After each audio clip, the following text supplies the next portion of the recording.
Today on InvestTalk, we talked about trusts, answered questions on INTC, TMDX, and dividends, and ended the day talking about mergers. This is InvestTalk.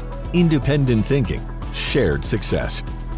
Now, my main focus point today is about something that you may have heard of, but maybe you don't have a lot of information on it, and that is trusts, because understanding trusts is important to helping you secure your wealth, not just for you, but your beneficiaries, and also for your legacy.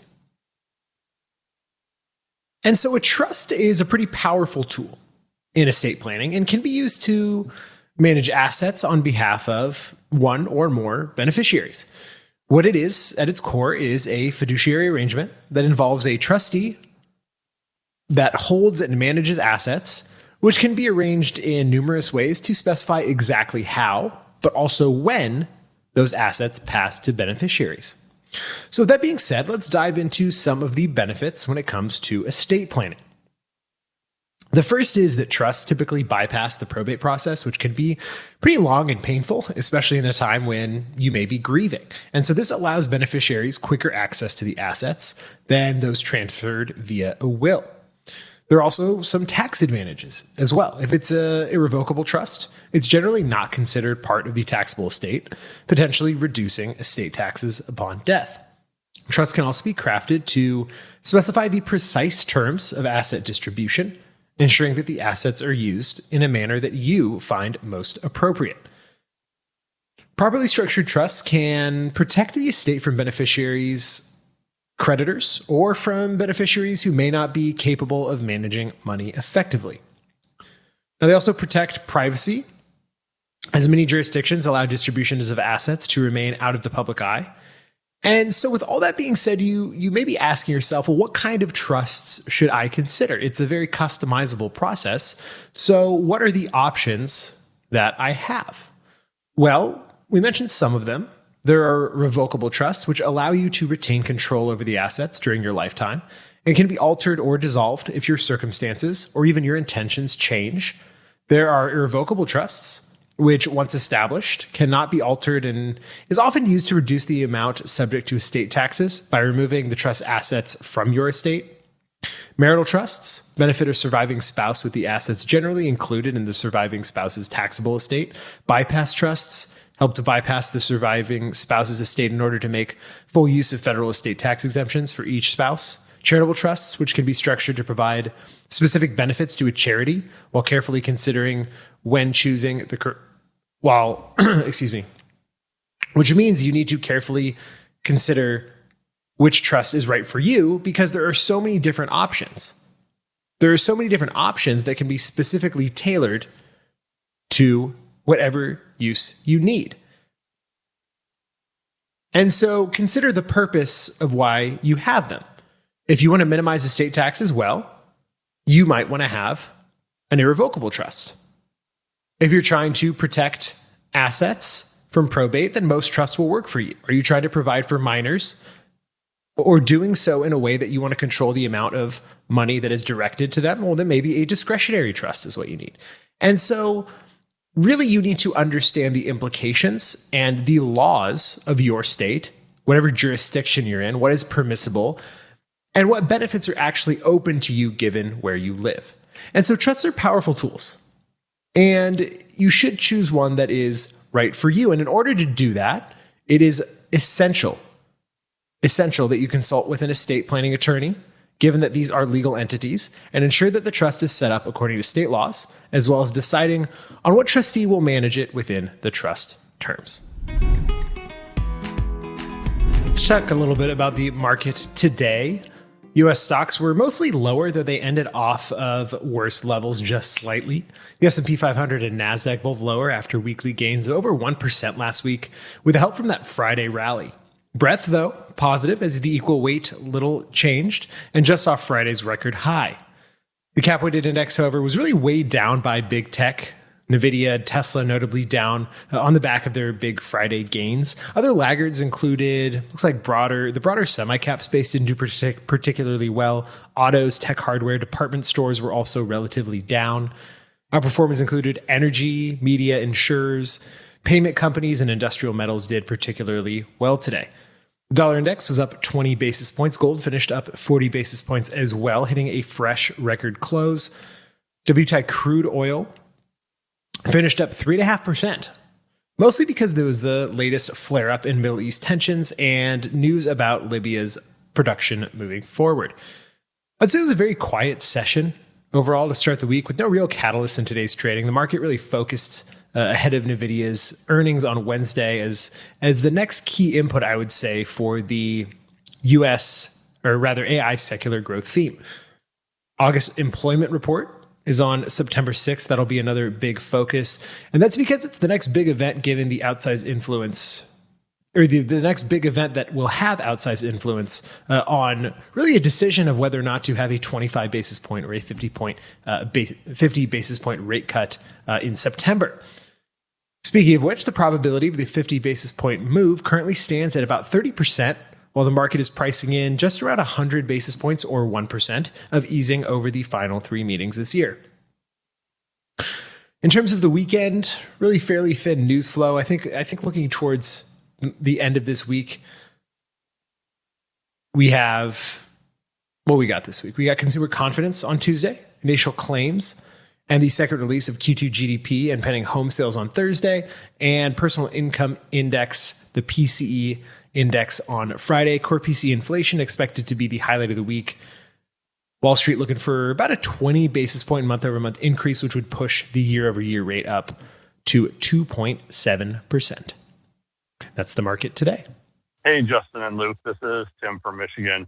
Got a question on Intel INTC. I've got a partial position in it, but it's down about 30% in the last month or so. I know you guys were pretty bullish on it at one point. Would this be a good time, in your opinion, to pick up some more, or has your outlook on this changed?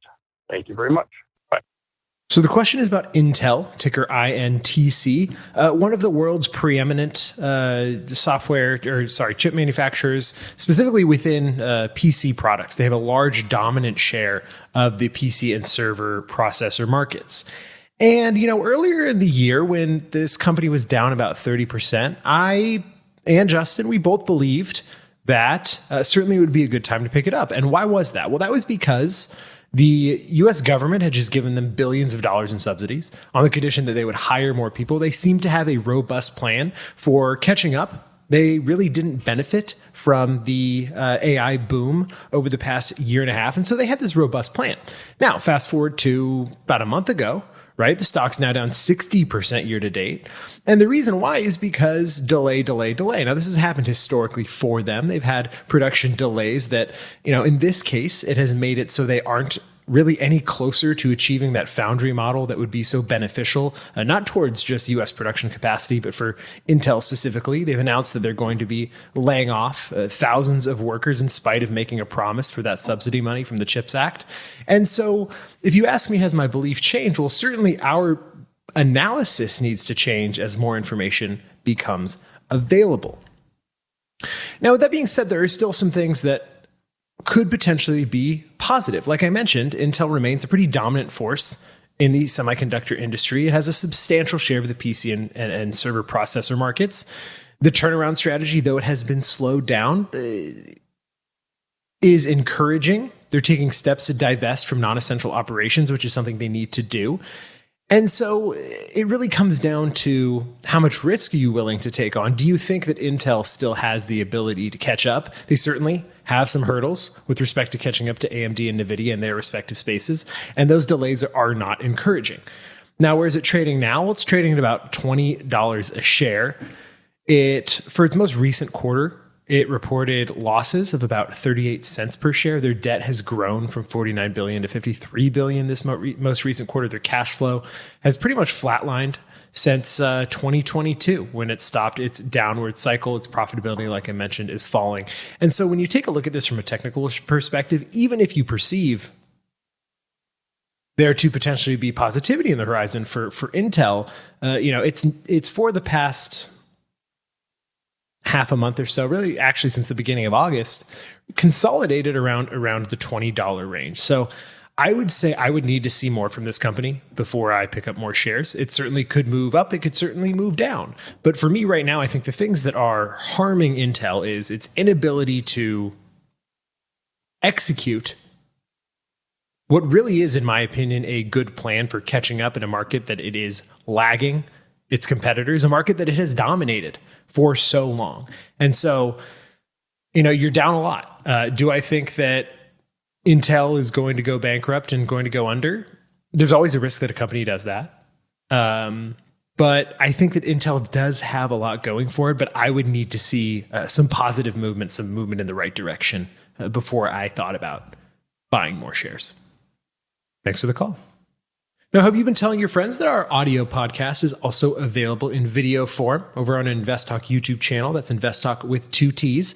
And if you go to leave a comment there, we like to get to those as quickly as we can. So this question, coming from Michael Seneca, says, you mentioned AXON the other day and wanted to get your thoughts on the company. Okie cool. Let's take a look at ticker AXON. That was probably Justin that mentioned that because that doesn't really ring a bell. But AXON is an aerospace and defense company. And so I would imagine that it's been doing particularly well on the back of, I would say, increased tensions globally that has broadly led to defense contractors and defense companies doing particularly well. Yeah, year to date, it's up 40%.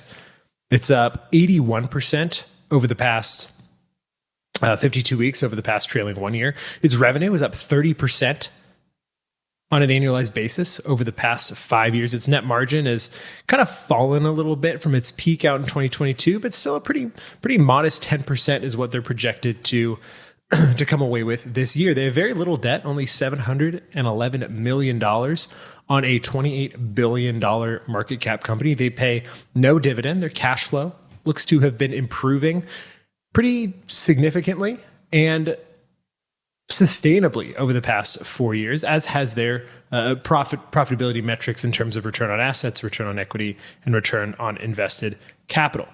So when I look at this company, I see one that is really involved in a positive theme. They manufacture electrical weapons for personal defense. I think they recently actually had an acquisition. Yeah, they had an acquisition of a drone company recently, so they're expanding. That's part of their growth strategy is accretive acquisitions. And with that being said, it looks like the stock had a more recent pullback before blasting off in August on the back of earnings. And so when I look at this, I see a company that has significant growth, really consistent and significant growth, consistent positive movements in terms of their cash flow growth, great return on assets, great return on equity, great return on invested capital. But it's had a run up. And so again, this is a situation where, yes, you have a company that thematically is good, a company that has been executing on its plan. It's had double-digit top-line growth and growing profitability. And it even has part of its business is a large and growing subscription business. But with all that being said, it's currently trading at a price to cash flow of 100. It's currently trading at a price to earnings of 67 times, price to sales of 15 times, price to book about 14.5. And so with the recent run-up, given that its target price amongst brokers is actually 378, it's currently trading at 360. I think that it's a great company with stellar growth. But I think that its run-up and its current price warrants waiting for a slight pullback. So I would say yes to the company, but I do not think right now would be the time. Hello, this is Gene calling from Boston. Just looking to know a little bit more about options trading. I currently have a Lulu call option, and it is currently doing very well for me. It's exercise price $250. I'm wondering if I should sell a few days before earnings, because I know that typically the price will go down before the exercise date. Earnings is August 29th. Exercise date is August 30th. And so I'm just wondering if I should sell before the earnings or if I should wait for earnings. Thanks for your answer and appreciate the program. So long. So that's difficult to answer because that really depends on your investment thesis. If you think that they're going to have positive earnings beat, if you think the market is going to react positively, then you would want to hold up until earnings, right? And the reason why option prices fall as you approach the exercise date is because, especially for long dated options, the largest store of value within options, the Greeks are what affects options, the delta of the option, the implied volatility of the option, but specifically the theta of the option, the time value of the option. And so as it gets closer to expiration, you have what's called theta decay.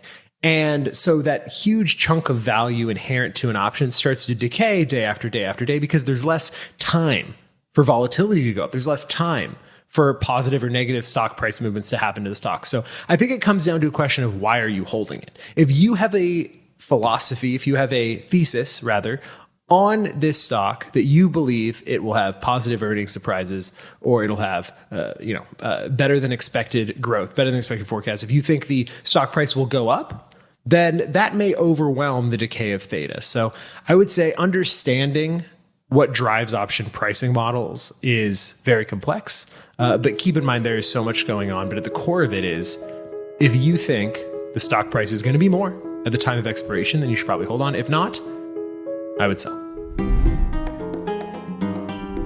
Hello, Justin and Luke. Hope you're doing good. This is a longtime listener to your show here, Matt from Minneapolis. I have a question for you gentlemen, please.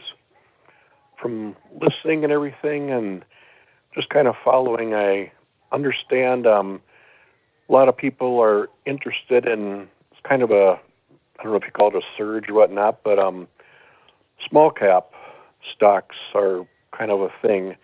I know small caps are always kind of hard to select because a lot of the small cap companies go out of business and are not turning a profit. I found this fund here, I believe it's an ETF. The ticker symbol is OUSM. And from what I've read and learned about it, it only invests in small caps that do show a profit.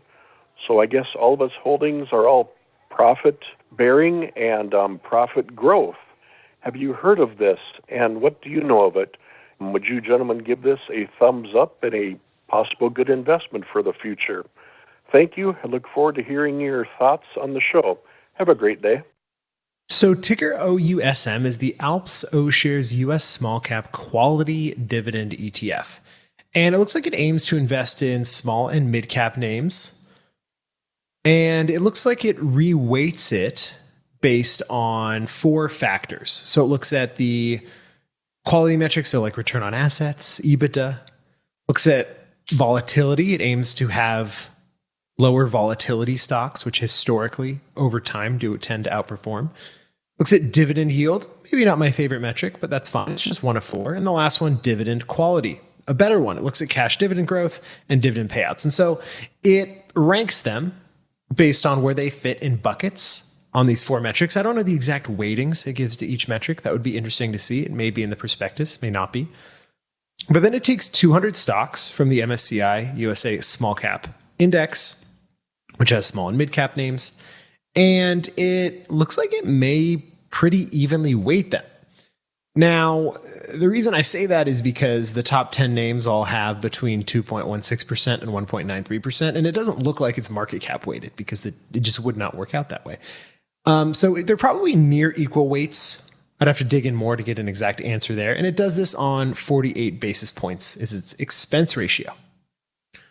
As promised, it's primarily a small and mid-cap index, about 5.25% in small caps, 83% in change in mid-caps, and a little bit of large cap exposure there, though I imagine most of that is probably just style drift between when the fund is rebalanced. Its sector allocations look pretty good. It'd be exactly where you'd expect it to be. Finance names, industrial names, healthcare names, a little bit of technology weight, though I will note that it is underweight. It is underweight the MSCI USA Small Cap Index on that, which is interesting. But overall, I would say I like this fund, or at least the way it appears to be. Again, it's difficult to fully understand the construction of a fund like this without digging into the prospectus a little bit. But on its face, it's doing things that I like. It's investing in small and mid-cap names. It's doing it for relatively cheap. Small cap funds you're probably going to find in the 30 to 50 basis point range, especially for one that is more active like this. And it doesn't just focus on dividends. It focuses on the other aspects of companies that more denote long-term profitability growth. And that's dividend growth, dividend cash growth, cash dividend growth. It's quality metrics. And so overall, I like what this fund is doing. I like where the exposure is. Historically, it has outperformed its index since its inception. Pretty good over between 5 and 10 years, it looks like. Yeah, it was founded in 2016. So overall, I think that this is a good fund. I think it's good. Thanks for the call. Let's go to James in New York, who has a question about dividends.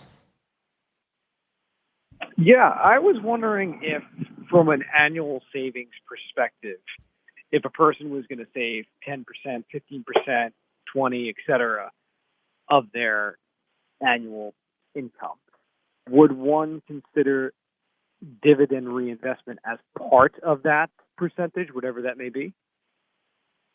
Well, I think that's personal preference. I think that people have a little bit about this misconception, I would say, about dividends, though, right? Dividends are, in essence, just trading a future capital gain for current income. If you own a stock that's worth $100, it pays a $2 dividend. Theoretically, when it pays that $2 dividend, the stock should now be worth $98. Now, it doesn't exactly work out that way, but if you look at stocks, you will see that they drop generally when dividends are paid out. And that's because the cash is coming from the company. So it's no longer has that on their balance sheet anymore. And so maybe if you were instead going to use those dividends for something else and you decide to reinvest them, you should consider them as savings. But in effect, when a dividend is paid to you, the value of what your holdings are once that dividend is in your account theoretically should essentially be the same. Now, markets have frictions. There are various reasons why that may or may not be true. But a lot of people think of dividend income as income that they wouldn't otherwise have. Whereas what it really is a distribution from a company that is now worth a little bit less now. Does that make sense? Yeah, sure. Absolutely. It does. Okay. Thanks for the call. Now let's shift gears and talk a little bit about Federal Reserve Chair Jerome Powell, who last week gave a much anticipated speech at the annual summit in Jackson Hole. Now, this is a meeting that happens every year where a bunch of central bankers from all across the world come and have conversations, workshops, and eventually speak with the press. Now, in this speech, he outlined the Fed's shifting focus from where it has been for the past couple years at this point, combating inflation, and moving towards its other mandate, which maybe it's been ignoring, and that is bolstering employment. Powell indicated that the Fed is prepared to start reducing interest rates, reflecting a broader shift in these monetary policy priorities. Now, his comments suggest that inflation is finally starting to maybe begin to align with the Fed's target of 2%, allowing a controlled pivot, that's key, a controlled pivot towards focusing on the labor market, where Powell and many other members of the Fed see increased risks. Now, Powell stated that inflation risks have diminished to the point where he can refocus, whereas employment risks are now growing. So this sets the stage for the Fed to potentially ease monetary policy. Updated market expectations in the wake of Powell's remarks are forecasting a quarter point rate cut in the upcoming September meeting. It's about 30% towards 50 basis points, and nearly all of what is remaining towards 25 basis points. And they also see further reductions amounting to about 2 percentage points over the next year. However, as always, these cuts will depend on forthcoming economic data and risk assessments. Analyzing the labor market, Powell pointed out that complexity in reading current employment trends, which has been affected by not only high immigration, but post-COVID economic adjustments. He noted the labor market is cooled with unemployment rising to 4.3%, a figure nearly a percentage point higher than its low in early 2023. He also emphasized that this rise is due to an influx of workers rather than an increase in layoffs, suggesting that an immediate recession risk might be low. Once again, I think this is an important acknowledgement from the Fed. This is one of the key signals that they send before they start to pivot. And they're not saying that they're going to do 2 percentage points of cuts, right? This is a market expectation of what is going to happen over the next year going forward based on current conditions. Anything could happen. the Fed could cut 50 basis points for the rest of the year, or 1% for the rest of the year. You could see a resurgence of inflation. That would put further cuts certainly off the table. And so I think it makes sense to me then that overall Powell's speech at Jackson Hole marks a cautious tone, but still provides clear direction towards easing monetary policy because it does have a dual mandate. It does have to focus on inflation and unemployment. So it's going to be very interesting what report comes at the beginning of September in terms of jobs, the labor market. And I think that's going to have a big weight on what the Fed decides to do going forward. But don't think that just because the cutting cycle begins, that the cutting cycle is going to go until we reach some magic number of cuts and then maybe we flat for a little bit and then we raise rates. Things are constantly moving. It's constantly a data-dependent enterprise. But finally getting some relief in terms of rate relief should certainly be something that the market welcomes. Let's grab another listener question. This one came in earlier from Philadelphia. Hey, Luke, Joe from Philadelphia here. I'm calling about Advanced Auto Parts, ticker symbol AAP. Wanted to get your thoughts. They just had earnings that weren't very impressive, so it dropped a good amount. It's hovering around that 49.50 area right now. It had an all-time high in 2022 of about 235, 236, and pre-pandemic, it was around that 140 to 160 range. So wanted to get your thoughts to see if this would be a good pickup, if there's any kind of at the end of the tunnel, and this could be bottomed out now. Love what you guys do, and looking forward to hearing the answer on the show. Thank you. So the question was about AAP, Advanced Auto Parts, which does exactly what it sounds like it does. It works in supplying and distributing aftermarket auto parts for professional installers and do-it-yourself customers who decide to do it themselves. Now, with that being said, looking at this company, it's about $2.9 billion company. It's got quite a bit of debt. It had only $3.2 billion in 2019. That's slowly grown to $4.4 billion as of the end of last year. Most recent quarter, that sits at about $3.9 billion. So they've been reducing it just a little bit. Now in 2023, that meant their interest coverage ratio was about 1.3 times, which is worryingly low. That means that their earnings before interest and taxes doesn't do that good a job of covering the amount of leverage they have. Now that has improved. The most recent quarter, that number was 3.76. That is definitely a positive sign. But cash flow is trending downward, and it's been doing so since 2021. And along with cash flow, net margins have fallen. Before the pandemic, about 5% margin. In the depths of the pandemic, 5.6% net margin in 2021. That number still see 1.3% this year. And so I think what you have going on here is you've had secular headwinds for over the past year or so, which could turn to tailwinds soon. That is certainly something that is possible. This company has a new leadership team that came in place at the beginning of the year. And I think their focus has shifted from expansion to cost savings. And so we won't see until December how that has manifested itself, because their gross margins were shrinking pretty steadily since 2021. And so if they right the ship there, that's certainly something that is positive. But I think that where we are right now, $49 a share, even though it looks like it is particularly cheap, it's trading at 1.1 times its book value. The biggest problem has been inflating costs, shrinking margins, slowing cash flow. I don't see anything yet that points to them turning the page. But I also don't think this is an imminent need to buy, because there are still some headwinds that will probably not turn until deep into the first quarter of next year. So for me, it would be a wait and see. I think should they be able to reduce costs as they aim to do, that would be beneficial for this company. I think it has a good place in some of the headwinds that may, or the tailwinds that may take aim in the next 6 months. But either way, I would probably wait a little bit. I think we have time to wait, but keep it on your watch list. Thanks for the call. Now, if you didn't hear, there's been a pretty significant development that has stirred up the grocery sector and could set a precedent for how labor conditions are actually influenced by antitrust actions. So the FTC, led by Chair Lina Khan, who is particularly aggressive, has taken an interesting stance by utilizing antitrust laws, not just to safeguard consumers from high prices, where it has traditionally been used to look at how companies have been colluding or consolidating to monopolize and affect what consumers are able to buy. Whereas now they're using it to look at how one can protect workers' rights. So starting today, the FTC will make its case against a proposed merger of grocery giants Kroger and Albertsons, arguing that this merger could significantly weaken the bargaining power of unionized workers. This case is, I would say, pivotal because it tests the FTC's approach to defining labor markets within the traditionally consumer-focused antitrust framework. Antitrust laws have historically focused primarily on consumer protection, but Khan's FTC is pushing boundaries by emphasizing the impact of consolidations on wages, but also working conditions.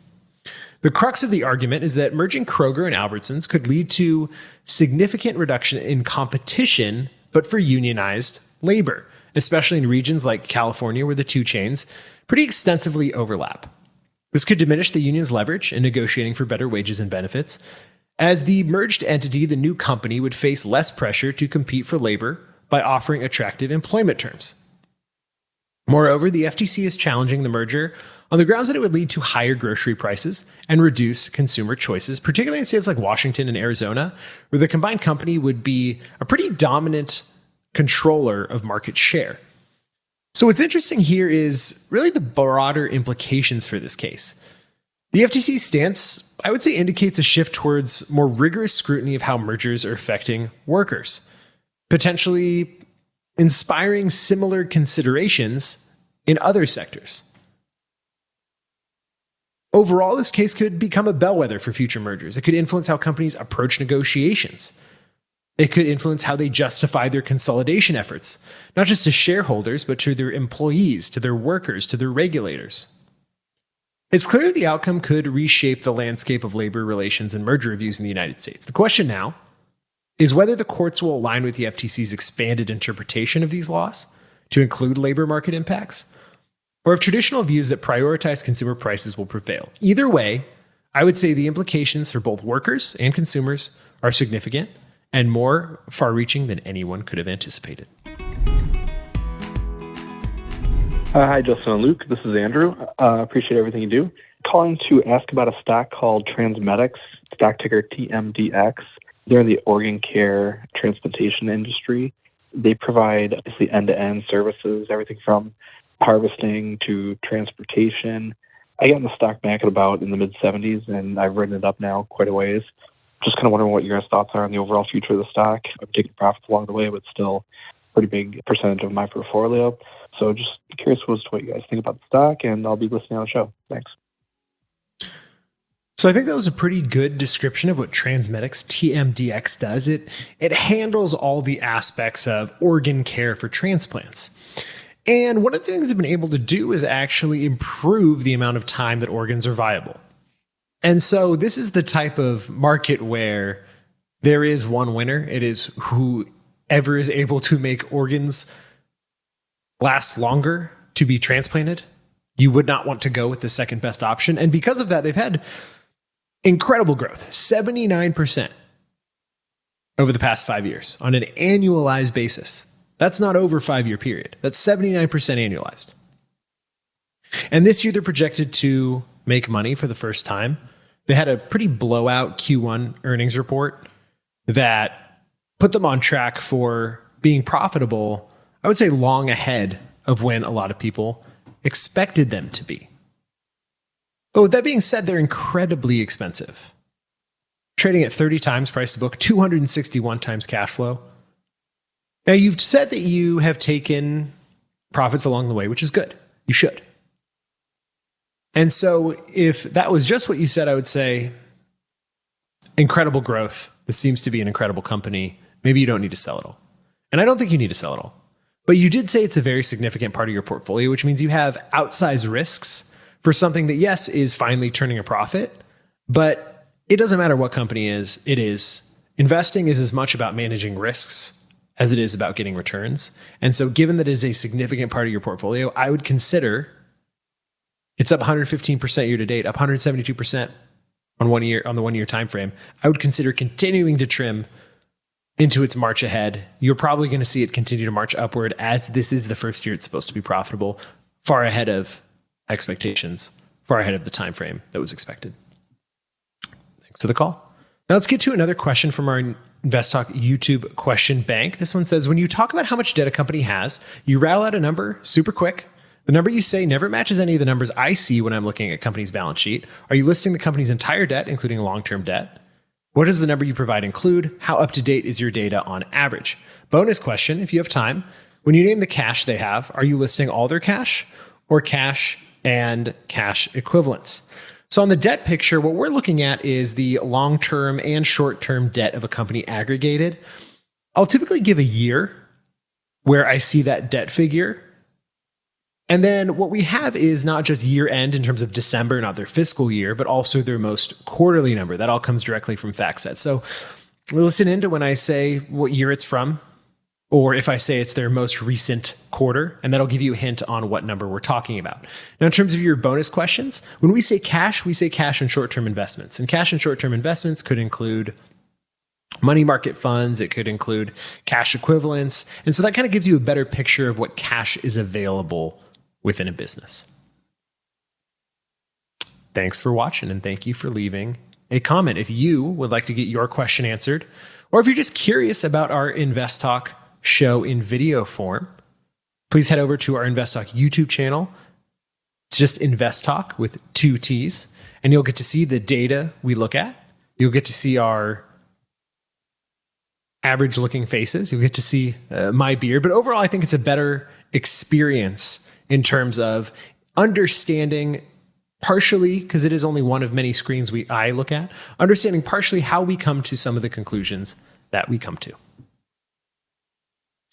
Now, I'm Luke Guerrero, and this completes another InvestTalk program. We thank you for listening, and we encourage you to tell your friends and family members about our free podcast downloads. Get yours anytime at iTunes, Google Play, and Spotify, and please be sure to rate and review us on iTunes. As I mentioned, we are also available in video form. Just head over to YouTube and search InvestTalk with 2 T's. Independent thinking, shared success. This is InvestTalk. Good night.